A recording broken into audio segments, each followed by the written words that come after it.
하나님, 이 시간에도 생명의 말씀을 듣습니다. 주의 성령께서 우리 한 사람 한 사람의 마음과 생각을 진리로 인도하여 주시고 2000년 전에 고린도 교회를 향해서 주신 이 말씀이 오늘 이 시대에 우리의 몸된 교회를 향해서 주시는 주님의 말씀인 것을 믿고 우리가 정말 하나님 보시기에 십자가의 복음과 영광을 합당히 붙잡고 하나님 믿음의 경주를 달려가는 성숙한 그리스도의 사람들로 세워져 갈 수 있도록 축복하여 주시옵소서. 이 시간도 말씀하여 주실 때 하나님 우리의 굳은 마음을 제하여 주셔서 그 말씀이 우리의 신비의 옥토밭에 잘 뿌려진 씨앗과 같이 되어 100배, 60배, 30배 열매 맺는 복된 성도의 삶을 살게 도와 주시옵소서. 예수님의 이름으로 기도드립니다. 아멘. 고린도 교회가 위치한 이 고린도는 바울이 2차 전도 여행 중에 가장 오랜 기간 머물렀던 도시였습니다. 작년에 제가 고린도를 한번 방문했었습니다. 정말 깎아지를 듯이 잘 깎인 그 운하를 보면서 그 당시에 고린도가 얼마나 번영한 도시였는지를 볼 수 있었는데요. 바울이 1년 6개월 동안 이 브리스길라와 아굴라와 함께 천막을 만드는 일을 하면서 유대인 회당 옆에 위치한 디도 유스도의 집에서 복음을 전하고 가르쳤습니다. 그렇게 해서 세워진 교회가 바로 고린도 교회였습니다. 고린도시는 당시에 아가야 지방의 수도였습니다. 이 그리스를 2등분으로 나누면 이 개미 허리쯤 되는 부분을 딱 잘라서 위쪽은 마케도냐, 그래서 마케도냐 지방의 수도는 빌립보였고요. 바울이 2차 전도 여행을 하면서 빌립보, 데살로니가, 베레아, 그리고 데살로니가에서 복음의 핍박을 받고 이 아테네로 정처 없이 피하게 됩니다. 그래서 아테네에서 복음을 전하다가 아테네에서 이 고린도시로 들어오게 됩니다. 도시의 양편에 이 항구를 가지고 있을 만큼 지중해 무역의 중심지였습니다. 당연히 경제적으로 풍요를 누렸고요. 그러나 동시에 도덕적으로 참 문란했습니다. 아프로디테 신전, 다시 말해 비너스, 미의 여신이죠. 로마의 비너스 신전을 중심으로 온갖 우상 신전들이 질비했고 그것을 중심으로 종교적 매춘이 성행했던 도시였습니다. 그러한 영향으로부터 고린도 교회 성도들도 역시 결코 자유로울 수 없었습니다.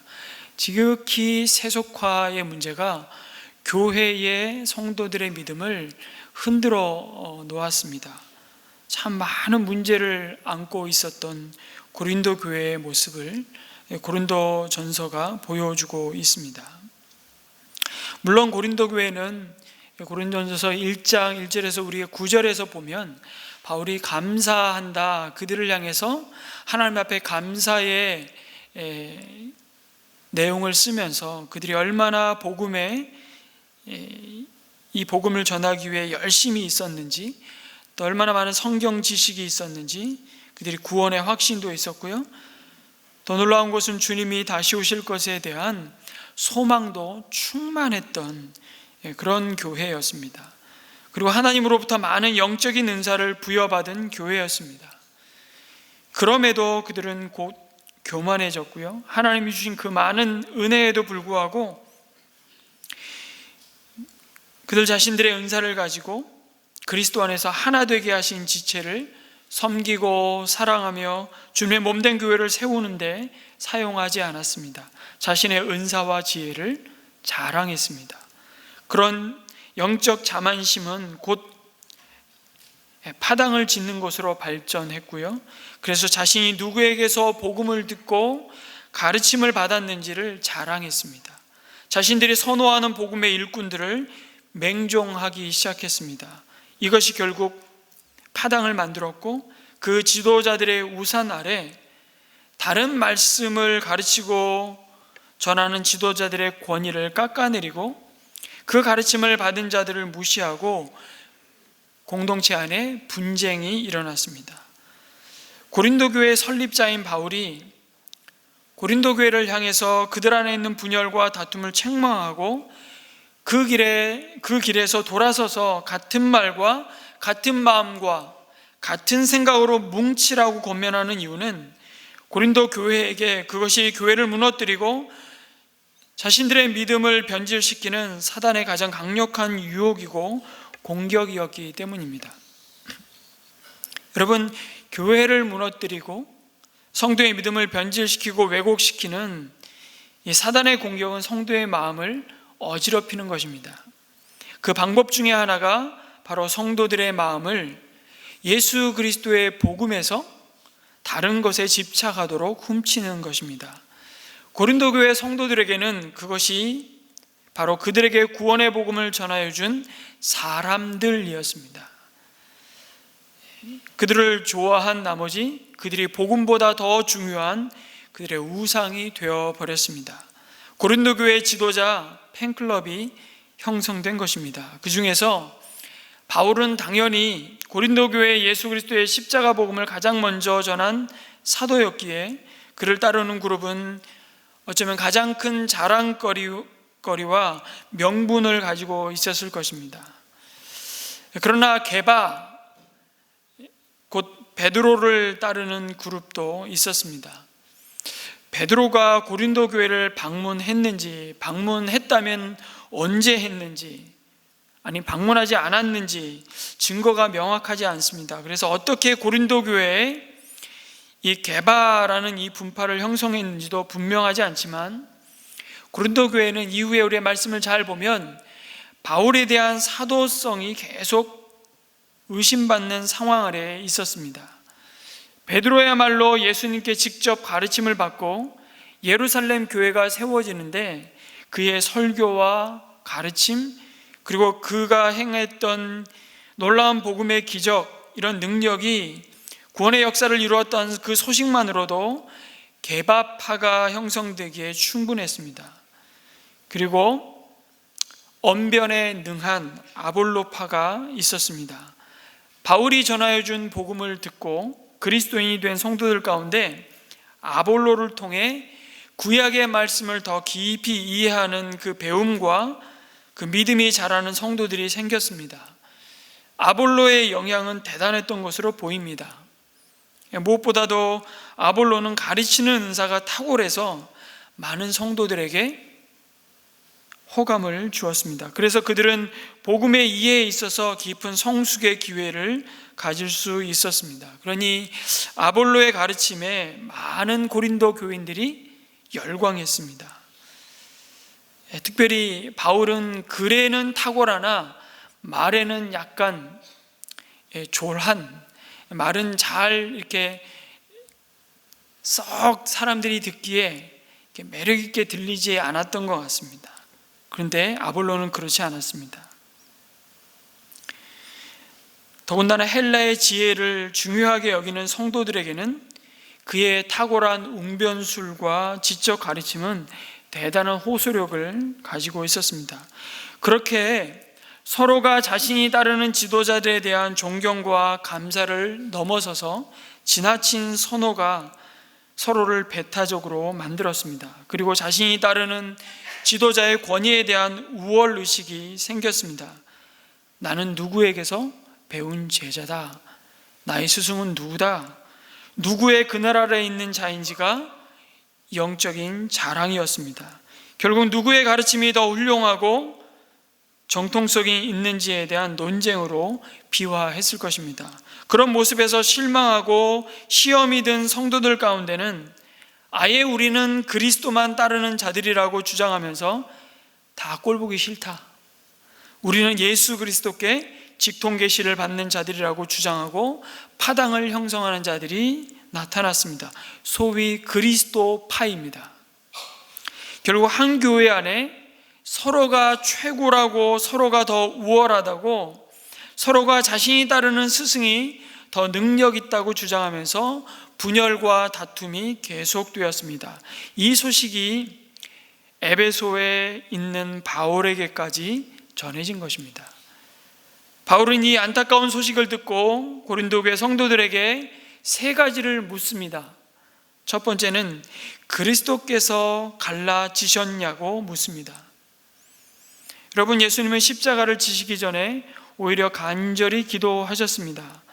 제자들이 서로 사랑으로 하나 될 때 세상이 너희가 내 제자인 줄 알게 되리라고, 심지어 마지막 대제사장으로서 기도를 올리면서 요한복음 17장의 기도를 보면 아버지와 아들이 하나인 것처럼 제자들이 하나가 되게 해달라고 간절히 중보기도 하셨습니다.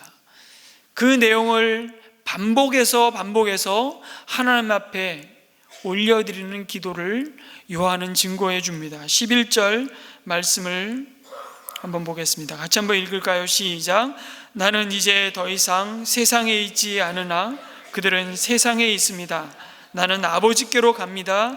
거룩하신 아버지, 아버지께서 내게 주신 아버지의 이름으로 그들을 지켜주셔서 우리가 하나인 것 같이 그들도 하나가 되게 하여 주십시오. 이렇게 주님은 십자가를 지시기 전에 그 제자들을 위해서 주님의 몸된 교회로 세워질 그 성도들을 위해서 기도했던 것입니다. 21절, 23절로 이것은 더 강조해서 하나님 앞에 기도로 올려드리고 있음을 보게 됩니다. 제가 읽겠습니다. 아버지께서 내 안에 계시고 내가 아버지 안에 있는 것 같이 그들도 하나가 되어서 우리 안에 있게 하여 주십시오. 그래서 아버지께서 나를 보내셨다는 것을 세상이 믿게 하여 주십시오. 나는 아버지께서 내게 주신 영광을 그들에게 주었습니다. 그것은 우리가 하나인 것과 같이 그들도 하나가 되게 하려는 것입니다. 내가 그들 안에 있고 아버지께서 내 안에 계신 것은 그들이 완전히 하나가 되게 하려는 것입니다. 그것은 또 아버지께서 나를 보내셨다는 것과 아버지께서 나를 사랑하신 것과 같이 그들도 사랑하셨다는 것을 세상이 알게 하려는 것입니다. 성도가 그리스도 안에 하나됨이 예수가 구원자 메시아이심을 이 땅에 드러나는 가장 강력한 증거라는 사실을 예수님은 그의 기도를 통해서 제자들에게 말씀해 주시고 그 간구를 하나님 앞에 올려드리고 있습니다. 어쩌면 고린도 교회처럼 이렇게 분열될 것을 내다보셨던 것 같습니다. 그들이 사분오열되어서 그리스도의 복음으로 말미암아 한 마음과 한 뜻을 품지 못하고 서로를 정죄하며 비난하면서 그리스도의 몸된 교회가 찢겨지는 고통에 대해서 어쩌면 예수님은 미리 내다보시고 그들을 위해 중보기도 하셨던 것 같습니다.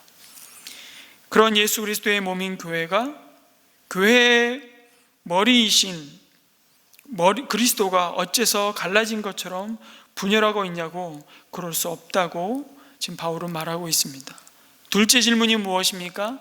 바울이 나를 따르는 자들이 있다고 하는데 내가 십자가에 달리기라도 했냐고 묻습니다. 나는 십자가에 달린 구원자가 아니고 그 십자가에 달리신 그리스도를 전하는 자일 뿐임을 기억하라고 권면합니다.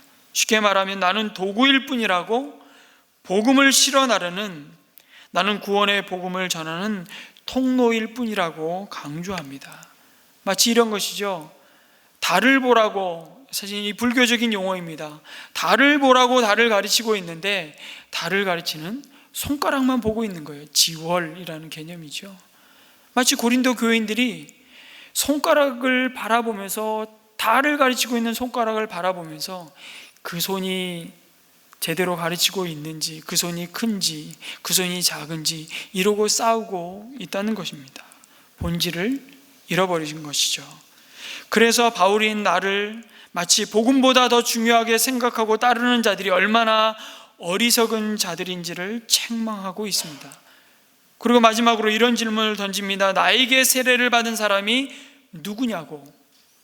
나에게서 세례를 받은 사람을 내가 다 기억하고 있는데 마치 나에게 세례를 받아서 나에게 속한 사람이라고 주장하면서 편을 가르고 있지만, 우리는 모두 주님의 이름으로 세례를 받고 그리스도께 속한 자들이라고 말씀합니다. 세례를 준 자가 누구인지가 중요한 것이 아니라 우리가 세례받은 목적과 그 의미가 무엇인지를 아는 것이 중요하다고 일깨웁니다. 여러분, 우리 모두는 주님의 이름으로 세례를 받았습니다.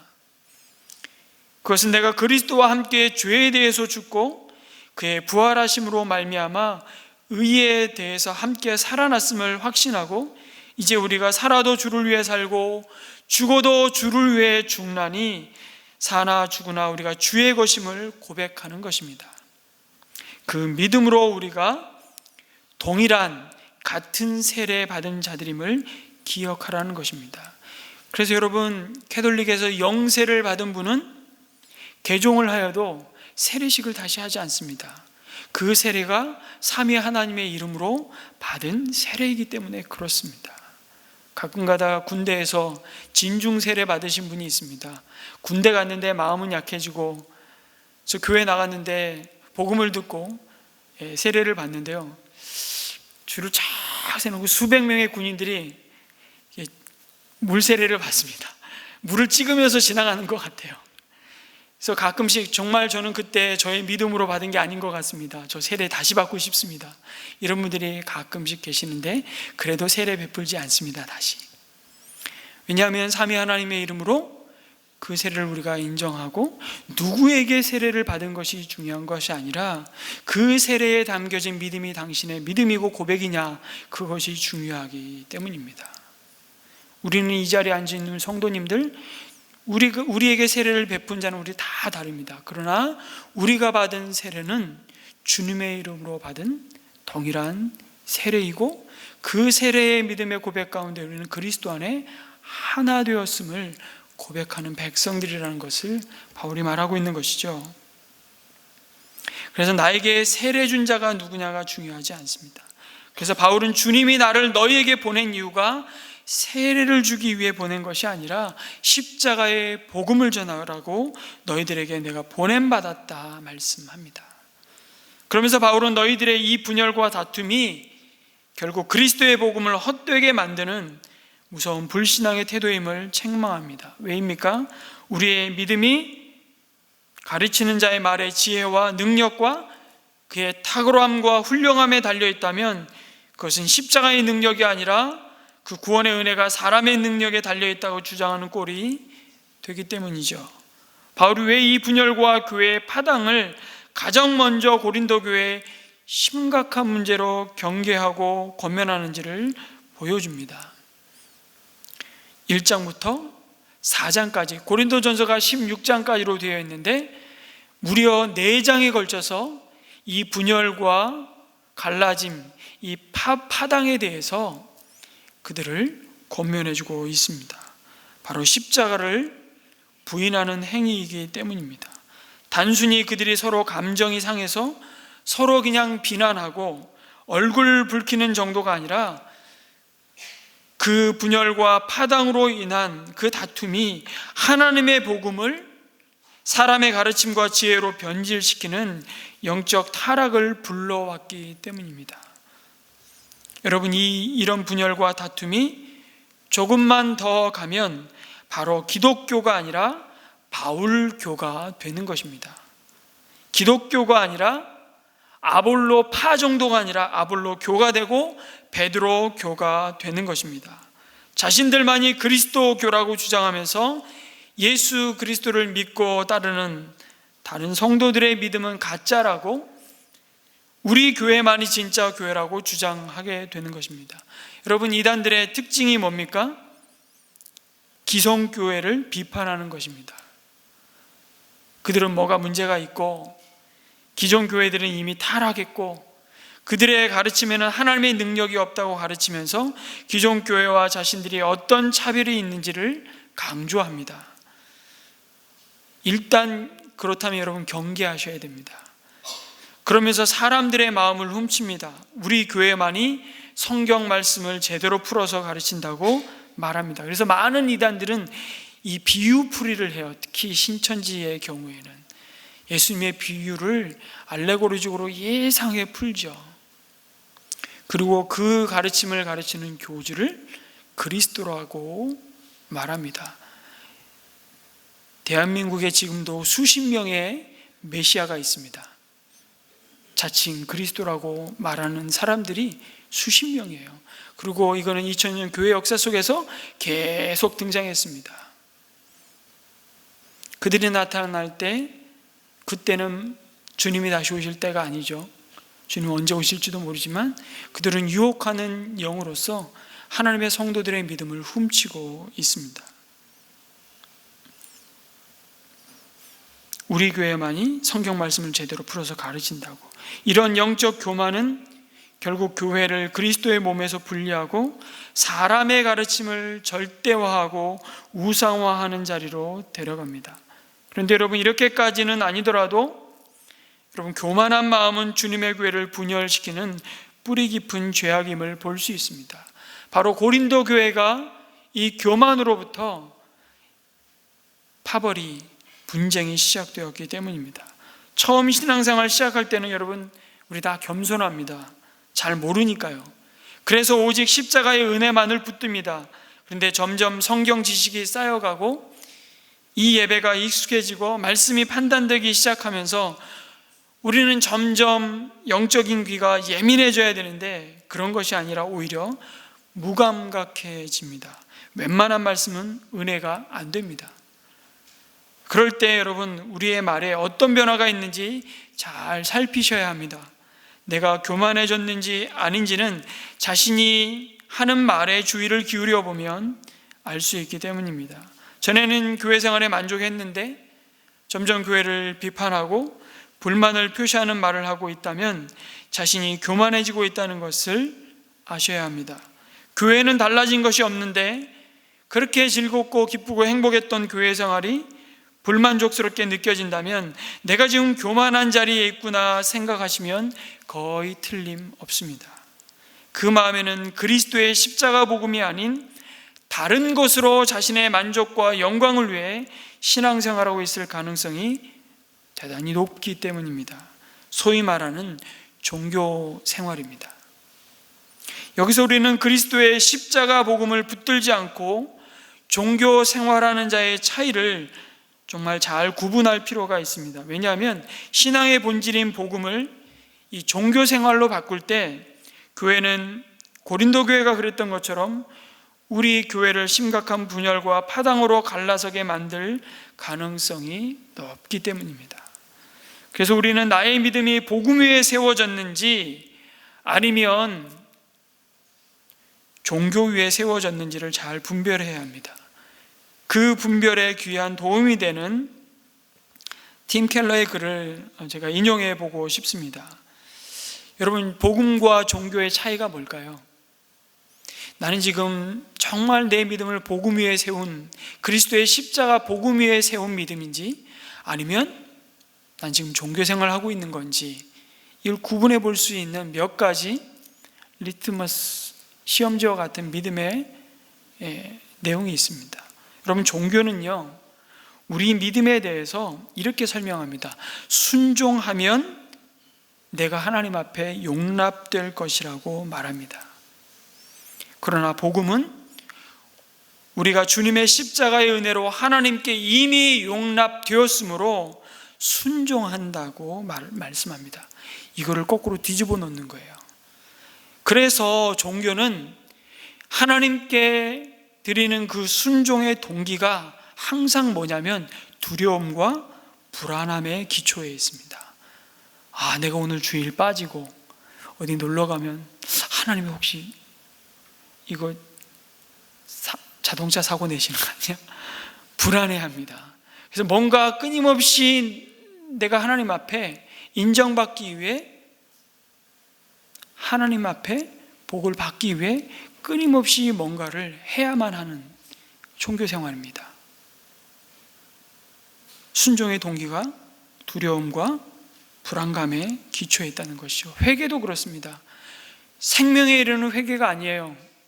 종교생활을 하는 사람들은 내가 죄를 지었을 때 그 죄를 진 걸 누구나 양심이 알고 하나님의 말씀에 오래 비추어 볼 때 우리는 다 알게 돼요. 그런데 그 죄로 말미암아 오는 벌에 대해서 두려워하기 때문에 우리는 회개하는 척 하는 겁니다.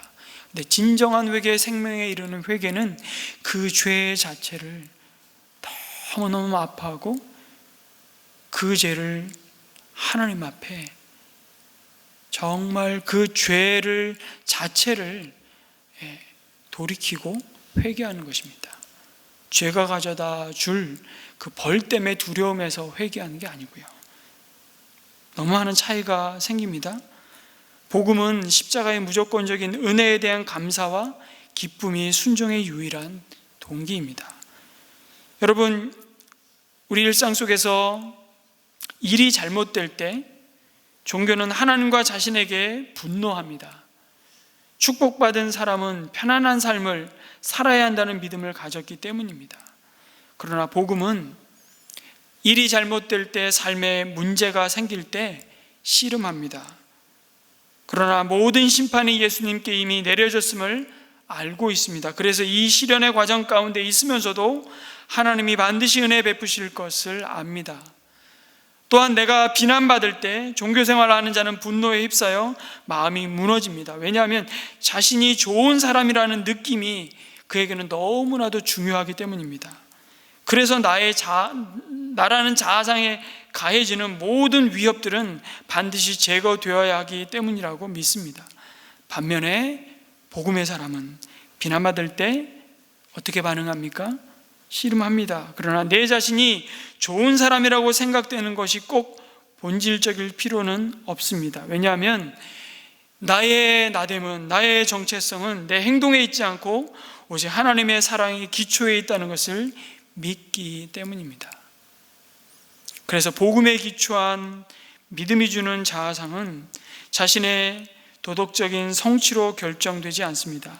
죄인이며 상실된 존재이지만 그리스도로 인해 용납된 존재임을 확신하기 때문입니다. 그래서 나의 죄를 위해 그리스도가 죽으셔야만 했고 나는 너무나 큰 사랑을 받았다는 것을, 그리스도가 나를 위해 기쁘게 자신의 생명을 버리신 것으로 증명되었음을 믿는 것입니다. 이 사실이 나에게 깊은 겸손과 함께 자신감을 갖게 합니다. 그래서 복음에 기초한 믿음의 사람은 자신의 자존감이 굉장히 높은 거예요. 자존심을 갖고 있다는 것이 아니라 자존감이 높은 사람입니다. 그러나 종교 생활을 하는 자의 자아상은 두 극단 사이를 오갑니다. 내 기준에 내가 정해놓은 이만하면 괜찮은 사람이야, 그 기준에 맞추어 내가 지금 잘 살고 있을 때는 자신감을 갖고 삽니다.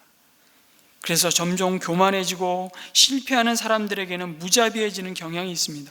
반면에 내 기준들에 부합하지 못하게 살고 있을 때는 영 자신감이 없습니다. 스스로 패배자로 느낍니다. 그래서 천국과 지옥을 왔다 갔다 한다 그러죠. 오늘은 구원받은 사람 같다가 내일은 나 같은 사람이 어떻게 구원받을 수 있어 이러면서 절망합니다.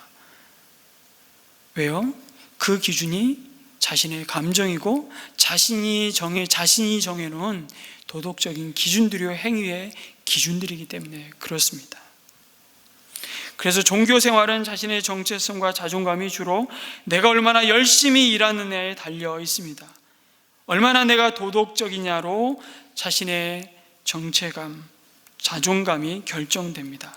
그래서 그는 여러분 태만하거나 부도덕하게 생각되는 사람들을 불쌍히 여길 것 같지만 굉장히 무시합니다.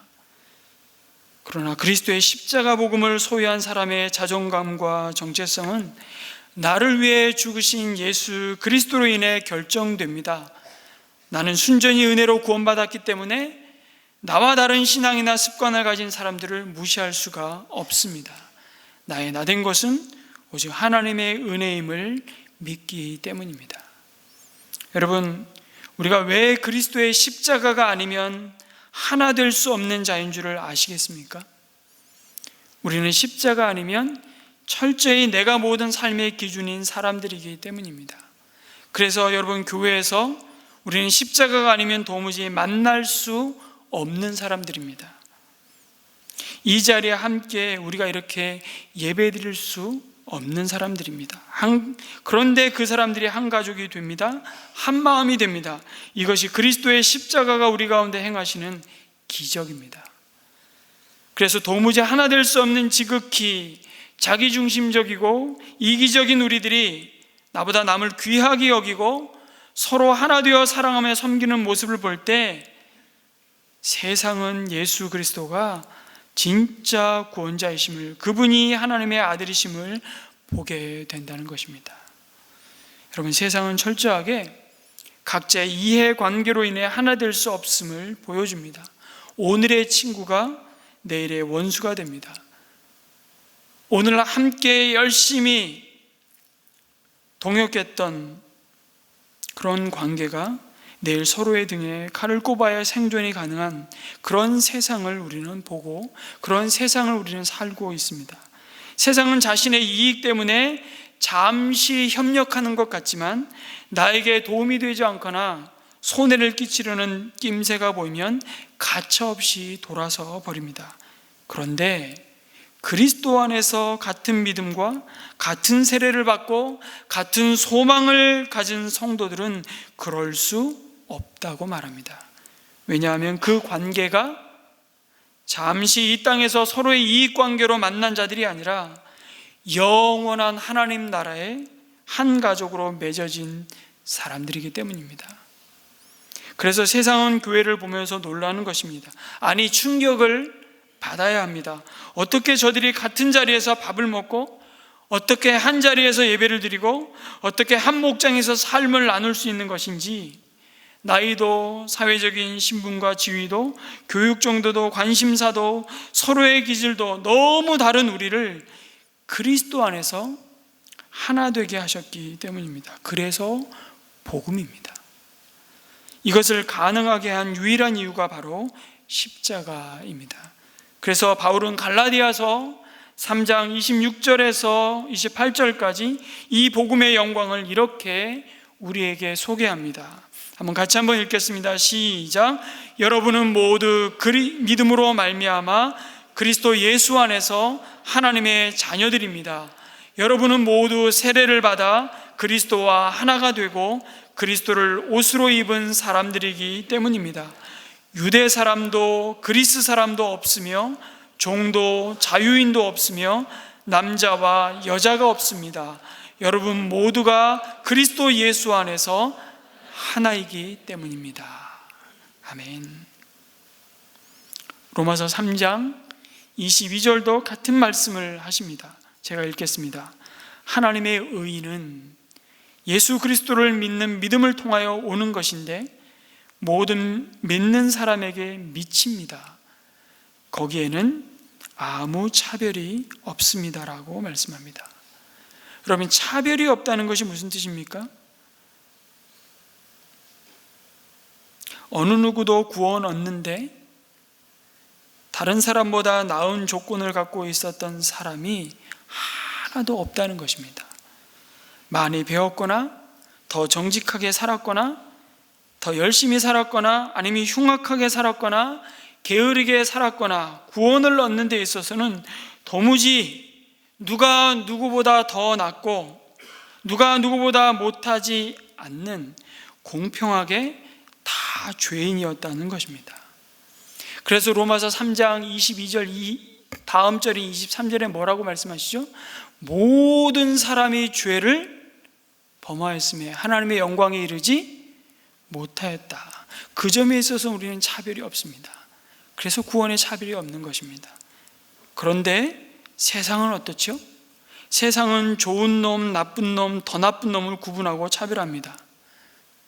그러나 성경은 하나님 앞에서 모든 인간이 하나님을 무시하고 자기의 존재와 자기가 갖고 있는 것이 자기의 실력이라고 믿는 어리석은 죄인이라고 말합니다. 그래서 하나님을 믿지 않는 사람이 여러분 거룩하게 살고 깨끗하게 사는 것도 큰 죄입니다. 그게 죄라고요? 왜냐하면 그는 마음속으로 나는 너와 다르다라고 생각하기 때문입니다. 너는 벌받아 마땅한 사람이지만 나는 이렇게 괜찮은 사람이라고 생각할 가능성이 대단히 높기 때문입니다. 그래서 세상은 차별합니다. 그래서 세상은 덜 나쁜 놈, 나쁜 놈, 더 나쁜 놈으로 차별합니다. 그리고 끼리끼리 어울리죠. 그것이 파벌입니다. 그게 파당이죠. 그런데 십자가는 그것을 허물어 버렸습니다. 인간의 마지막 남은 죄악된 자존심을 끝장내 버렸습니다. 그런데 너희들이 그리스도 예수 안에서 그 허물어뜨린 것을 왜 다시 세우고 있냐고 바울이 지금 고린도 교회 성도들을 향해서, 그리고 주님의 이름으로 세례받은 그 위에 모든 오고 오는 세대의 믿음의 사람들에게 아주 강하게 경고하고 있습니다. 너희들이 죄악된 쓸데없는 자존심 갖고 교회 안에 들어와서 줄 세우지 말라고. 그래서 십자가를 세상 사람들은 싫어하는 겁니다. 내가 사람 앞에, 하나님 앞에 생색낼 거리가 사라졌기 때문입니다. 그래서 여러분, 교회 성도들끼리의 분열과 분쟁은요, 단순히 윤리적이고 도덕적으로 비난받아야 할 문제가 아닙니다. 왜냐하면 그것은 우리가 받은 구원의 복음, 십자가의 은혜의 본질을 훼손하는 일이기 때문에 더 심각한 거예요. 바울이 이 분열의 문제를 권면하면서 왜 그리스도의 십자가를 말합니까? 우리는 십자가 아래서 서로의 다름이 차별이 아니라 차이일 뿐임을 알고 서로 용납할 수 있게 되었기 때문입니다. 그리스도의 십자가가 아니면 우리는 도저히 하나 될 수 없는 사람들이기 때문입니다. 그래서 서로가 하나 되게 하심을 거부하고 갈라선다면 십자가의 원수로 다시 행하는 이름을 알라고 심각하게 권면하는 것입니다. 그래서 싸움이 일어나서 혹 우리가 누군가와 갈라선다면 그것은 상대방과 갈라서는 것이 아니라 자칫 주님과 갈라서는 것임을 잊지 말라는 것입니다. 교회 안에 우리 세상 뉴스만 틀면 보수, 진보, 지역, 학벌, 학력, 여러 가지 세대 간의 차별과 편견을 갖고 우리는 이 시대에 많은 사람들의 마음이 갈기갈기 나누어져 있습니다. 그 기준들을 가지고 교회에 그대로 들어와서 편가르기 한다면 그것이야말로 십자가의 영광을 훼손하는 굉장히 심각한 문제라는 것을 주님이 말씀하고 있는 것입니다.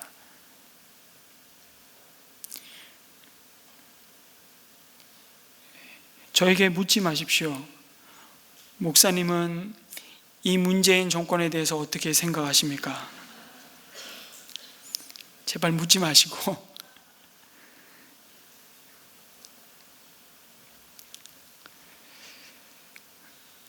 고린도 교회가 분열된 것은 바로 이 세상의 지혜를 쫓은 결과였습니다.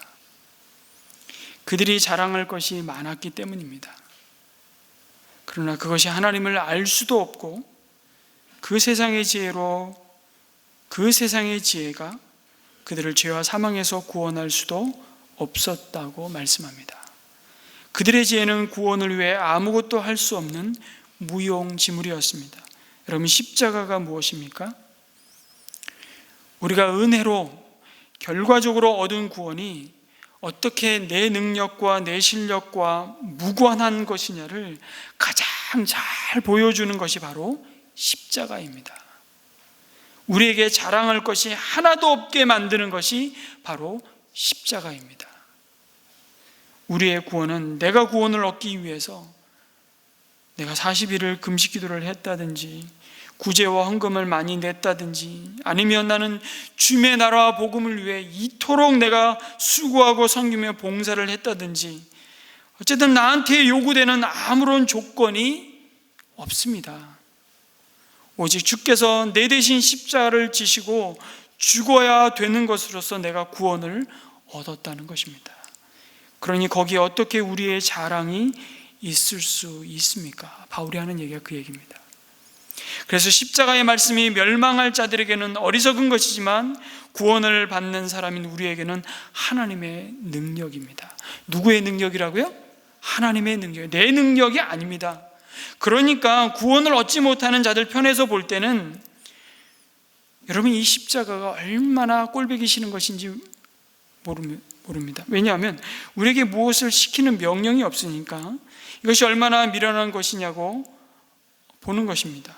하나님을 알지도 못하고 자기가 죄인인 줄 모르는 사람들은요, 계속해서 인간의 가능성을 인정하고, 그래서 무엇이든지 내가 성취해야 할 어떤 책임과 할 일을 그 손에 쥐어줘야 하는데, 구원은 그렇게 이루어지지 않아서 어리석은 방법이고 자랑할 것이 없는 재미없는 방법이 바로 십자가입니다. 여러분, 왜 분열하고 다툼과 시비로 그리스도의 몸이 나누어집니까? 여전히 자기가 한 일이 있고 자랑할 것이 있고 생색낼 것이 있기 때문입니다. 그런데 바울이 뭐라 그럽니까?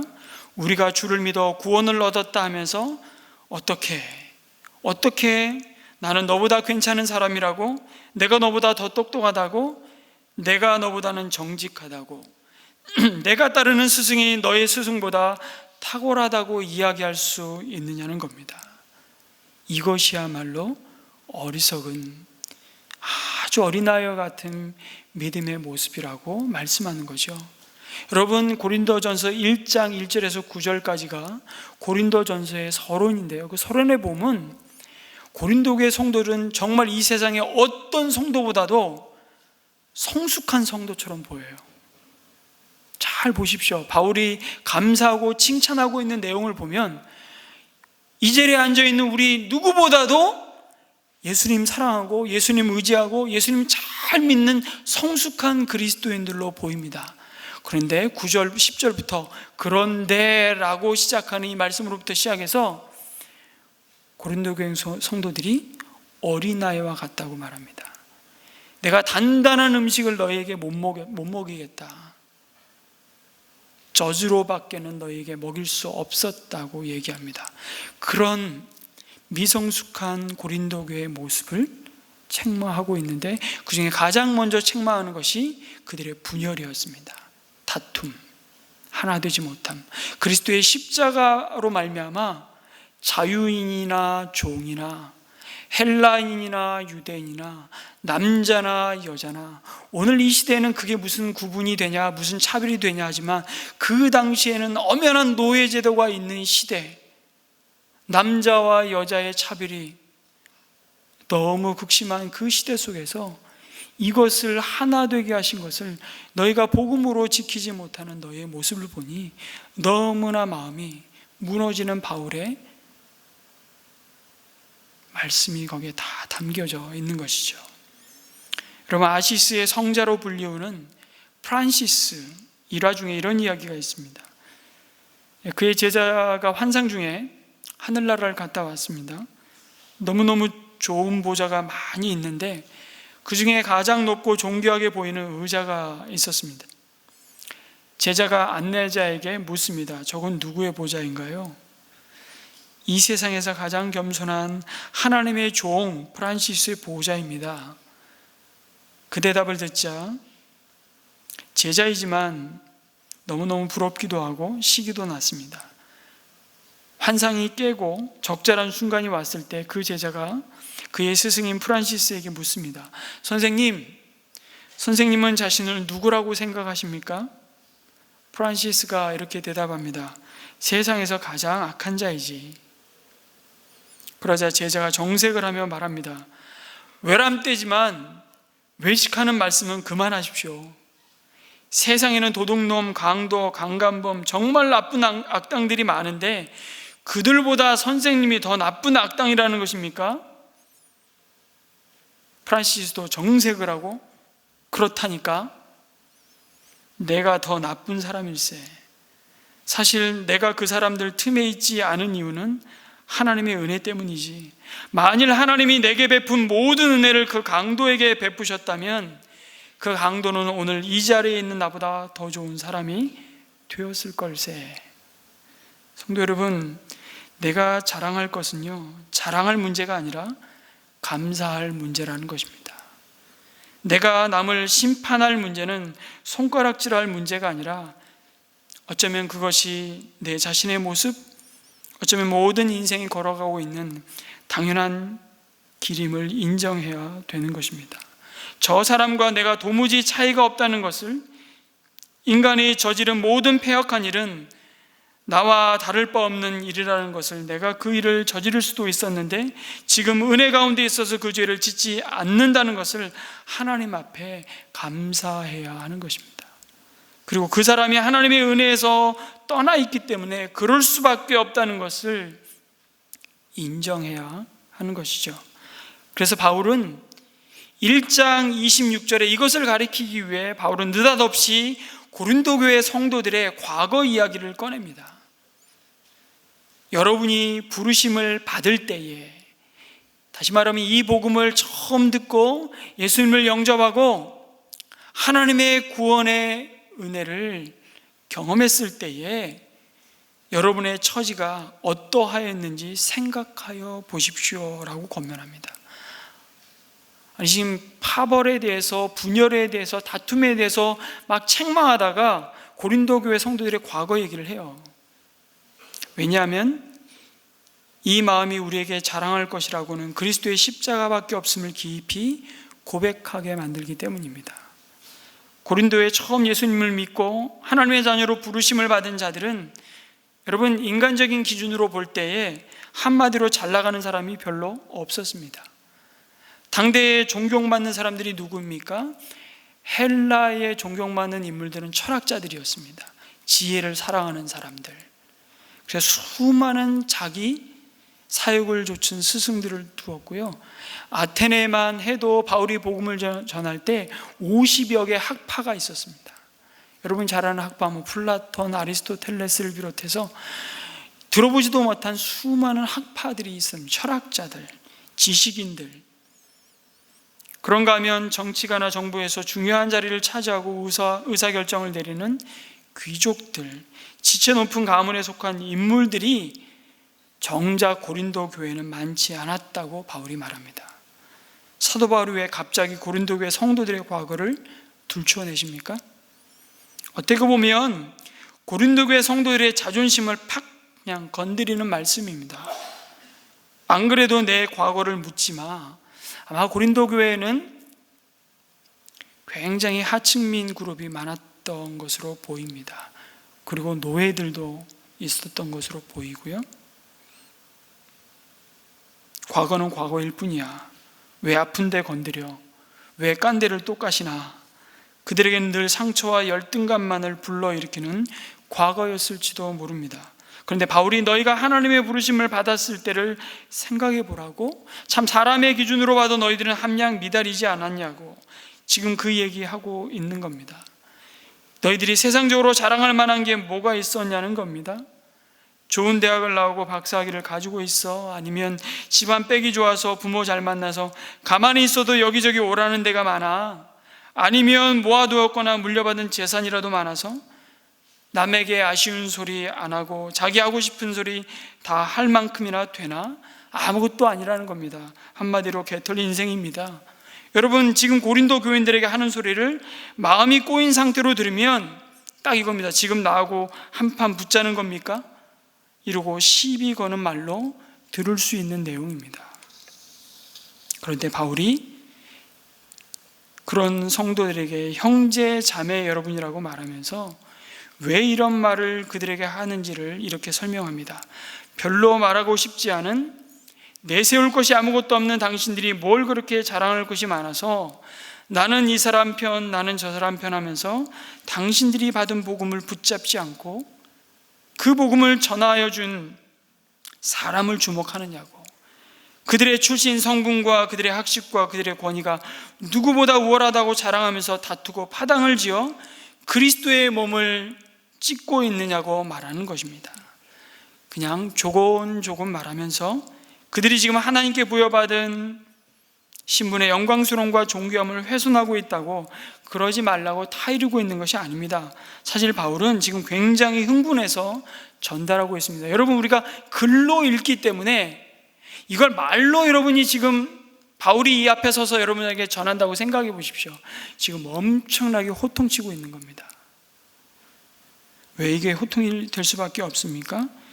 그것은 단순한 분열이 아니고 내 취향이 아니고 취향의 문제를 가지고 지금 갈라서는 이런 정도의 문제가 아니라 그리스도의 복음을 훼손하고 있기 때문에 그렇습니다. 그들이 존경을 넘어 그들이 따르는 사람을 섬기면서 그들의 갈라짐 때문에 십자가의 복음을 훼손하고 있기 때문에 이 사람 아니면 안 돼, 우리에게 복음을 전하여주고 우리에게 복음을 가르쳐준, 아니 예수님에게 직접 사사받은 이 사람이야말로 우리 교회의 기둥 중에 기둥이야, 이러고 상대방에 대한 존경과 섬김과 권위를 무시하는, 그래서 서로 그리스도 안에서 하나됨을 무너뜨리는 어리석고 어린아이 같은 믿음을 책망하고 있는 겁니다. 그러면서 너희 중에 지혜 있는 자, 권력 있는 자, 문벌 좋은 자가 많지 않다고 말하는 것입니다. 여러분, 인간적으로 사회적으로 볼 때 그런 자가 고린도 교회에 없었던 것은 아니었습니다. 소수, 자랑할 만하고 성도들에게 부러움을 사기에 충분한 그런 사람들이 있었습니다. 근데 잘 보십시오. 그런 사람들이 하나님의 백성으로 부르심을 받는 기준이냐? 그걸 물어보고 있는 거예요. 그게 기준이라면 정말 너희들이야말로 답이 없는 인생들이야. 그걸 기준으로 삼고 편을 갈라서 교회를 분열시키면 너희야말로 정말 가장 어리석고 불쌍한 사람들이야, 이 얘기하고 있는 겁니다. 그것은 십자가를 부끄럽게 만드는 아주 불신앙의 태도라는 말을 하고 있는 겁니다. 그러면서 하나님은 오히려 못 배운 자들과 약한 자들과 비천하고 멸시받는 자들을 택하셔서 세상적인 기준에서 볼 때 성공하고 아쉬울 것 없고 남부러울 것 없이 자신만만하게 자신을 자랑하는 자들을 부끄럽게 하셨다고 말씀합니다. 여러분, 여기서 사도 바울이 굉장히 수사학적인 표현을 지금 쓰고 있습니다. 바울은 보통 이렇게 복음을 전하지 않았습니다. 근데 여기서만큼은 대단히 수사학적인 표현을 쓰고 있어요. 약한 것들을 택하셔서 강한 것들을 부끄럽게 하고, 많이 배운 것들이 아니라 일자무식한 사람들을 택하셔서 그 지식을 자랑하는 사람들을 부끄럽게 만들었다고. 이게 무슨 말입니까? 하나님이 자신의 백성 삼으시는 기준이 이 세상이 추구하는 방식과 달라도 너무 다르다는 겁니다.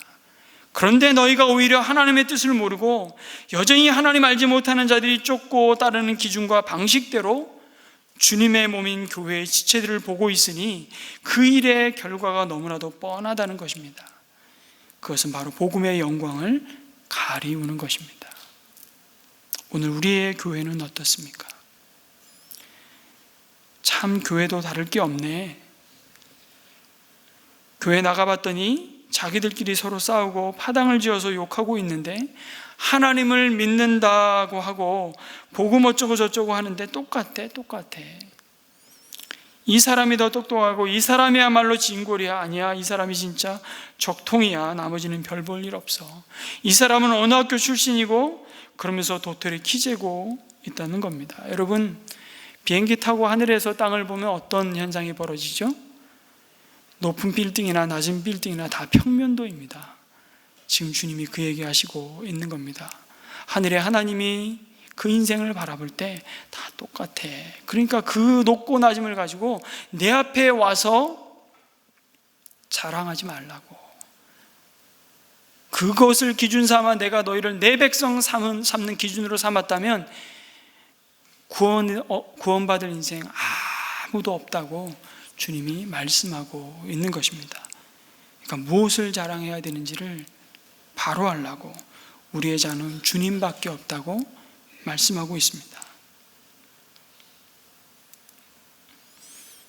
정작 그들은 자신들이 지금 누구를 믿고 누구 때문에 이렇게 모였는지, 뭐 때문에 이렇게 예배드리고, 뭐 때문에 이렇게 열심히 봉사하고, 뭐 때문에 이렇게 기도하는지 정작 잘 모르더라는 겁니다.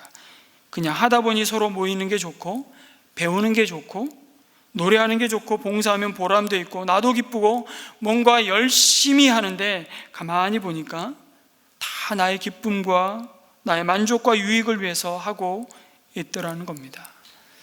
그래서 조금만 내 기분과 감정, 내 만족과 기쁨이 채워지지 않고 누군가가 내가 중요하게 생각하는 것들 있잖아요. 교회는 이래야 돼, 교회는 이런 일을 해야 돼, 그렇게 말하는 내 말과 내 비위를 조금 건드리면 그냥 난리가 나는 것입니다.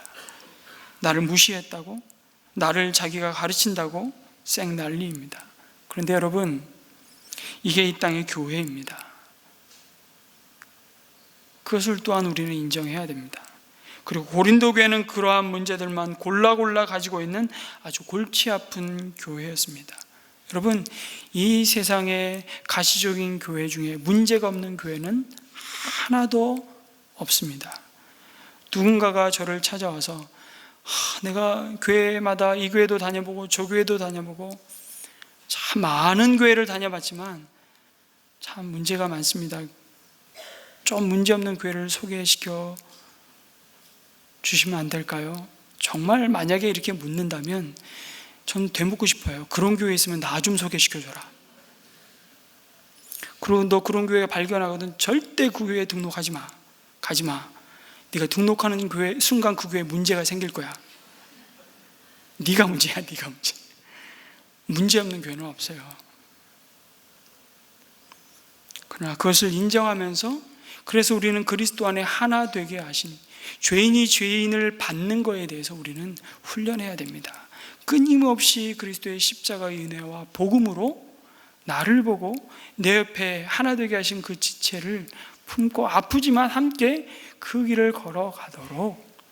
그래서 지금 우리는 공사 중인 교회예요. 다 지어진 존재들이 아니고 여전히 그리스도의 몸으로 지어져 가고 있는, 그래서 이게 너무 귀한 겁니다. 그렇기 때문에 우리는 그리스도의 십자가의 은혜에 대해서 더 절절히 경험하게 되는 거예요. 이 말도 안 되는 인간 내가 품으면서 말도 안 되는 내가 어떻게 이 인간을 돕고 섬기고 품을 수 있을까?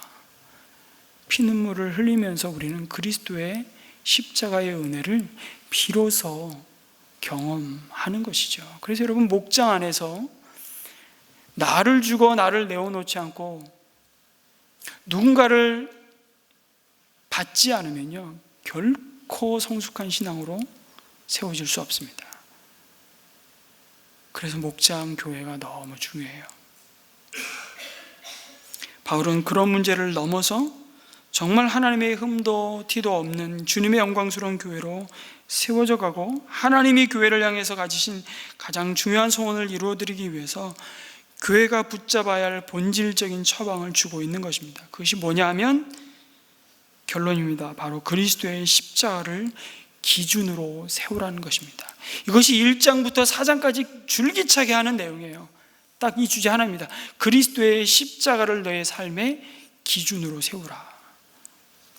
교회에 와서 제일 재미없는 사람이, 그래서 학벌 얘기하고 돈 얘기하고 자식 얘기하고 지위 얘기하고 세상에서의 권력 얘기하는 사람입니다. 일단 이런 사람은 접고 들어가야 합니다. 아직 믿음이 어리구나. 그리고 판단하지 말고요, 그가 그렇게 중요하게 생각하는 것이 그리스도 안에서 다 배설물이라고 고백할 때까지 인내하고 그를 도와주고 섬기는 겁니다. 섬겨주는 거죠. 그래서 교회에서는요, 많이 배운 자가 덜 배운 자를 가르치는 게 아닙니다. 우린 그렇게 생각하잖아요. 많이 배운 자가 조금밖에 배우지 못한 사람을 가르친다고 생각하는데 교회는 그렇지 않아요. 돈이 많은 사람이 가난한 사람을 도와주는 게 아닙니다. 세상 권력이 높고 목소리 큰 사람이 힘없고 목소리 작은 사람을 다스리는 게 아닙니다. 회장이 말단 사원을 훈계하듯이 먼저 믿은 사람이 나중에 믿은 사람을 훈계하는 것이 아닙니다. 교회는 그런 것이 아니에요. 그럼 누가 누구를 섬기고 가르치고 세웁니까? 오직 예수 그리스도가 하나님으로부터 오는 지혜가 되심을 믿는 자, 그분만이 나의 의와 거룩함과 구원이 되셨음을 확신하는 자가 아직도 자기가 세상의 중심이고 자기가 뭔가를 할 수 있고 하나님께 인정받을 만한 사람이라고 생각하는 사람을 가르치고 섬기고 도와주는 것입니다. 그렇지 않다고. 그래서 누구든지, 오늘 말씀의 결론이 그겁니다. 1장의 마지막 절의 결론이 뭡니까? 그래서 누구든지 자랑하려거든 주님을 자랑하라고 말씀합니다. 여러분, 개역개정은 이 번역을 누구든지 자랑하려거든 주 안에서 자랑하라 이렇게 되는데, 이거보다 더 정확한 번역이 새 번역이 하고 있습니다. 주님을 자랑하는 것입니다. 왜냐하면 주님이 구원의 능력이고 구원의 지혜이기 때문입니다. 주님 자신이 우리에게 소망이기 때문에 그렇습니다. 주님 자신이 우리 인생의 답이기 때문에 그렇습니다. 그래서 백문일답이라는 게 있죠. 뭘 질문해도 답은 뭐예요? 하나예요. 예수 그리스도. 예수 그리스도. 그래서 누구든지 자랑하려거든 주님을 자랑하라. 사람들이 왜 나누어집니까? 허탄한 것에 대한 자랑 때문에, 인간적인 것에 대한 자랑 때문에 나눕니다. 학벌, 돈, 지식 자랑은요, 하나님께서 보시기에 아무것도 아닙니다. 우리가 자랑할 제목은 무엇입니까? 바로 예수 그리스도 한 분뿐입니다. 성도 여러분, 왜 그리스도의 십자가여야 합니까? 우리 모두는 십자가의 구속으로 말미암아 비로소 구원을 받았기 때문입니다. 주님 안에서 한 지체가 되었기 때문입니다. 우리는 십자가 안에서 서로의 다름이 차별이 아니라 차이일 뿐임을 알고 서로를 용납할 수 있게 되었기 때문입니다. 그리스도의 십자가 아니면 우리는 도저히 하나 될 수 없는 사람들이기 때문입니다. 그리스도의 십자가 때문에 우리는 하나님이 이루신 구원의 능력과 지혜를 비로소 증거할 수 있기 때문입니다. 그래서 우리에게 자랑할 것이 없음을 알게 하시고 그리스도의 십자가만을 자랑케 하십니다.